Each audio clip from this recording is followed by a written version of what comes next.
Hey, what's up guys? So by now you've probably heard the news that Kodak is bringing one of its classic films back that was a pretty big favorite back in the day, and that is the Kodak Ektachrome.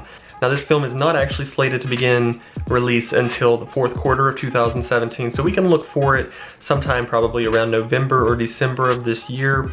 Now what this means for photographers is more film choices, more 35mm film choices, as well as a company that sort of was one of the cornerstones of film photography, realizing that the customers never really quit shooting film and that there's this resurgence happening of film photography and people that are interested in getting into film photography, but they need a lot more options. For a while it seemed a little bit despairing because Fuji was announcing that they were going to stop producing certain films. There's just been so much sort of controversy over film production, and the pack film with Fuji was a really big deal a few months ago. I remember they were going to stop making the FP100, I think, and the prices skyrocketed, and because of course people are still shooting these films that are no longer being produced because they have cameras that work with them. So what Kodak is doing is they're realizing that there is this huge market, this untapped market for film, and there's a lot of people who want options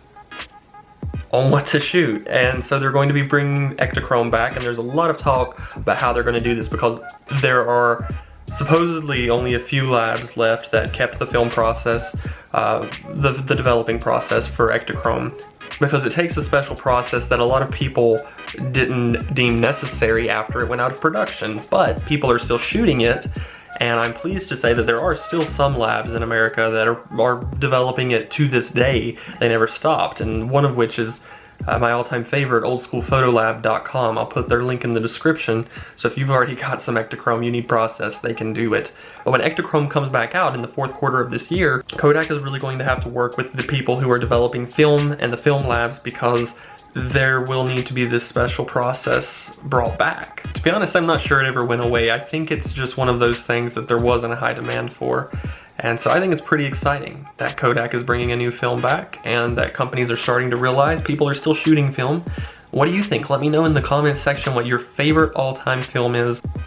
And if it's not in production, if you have any hopes for it coming back in the future. And I'll see you guys later.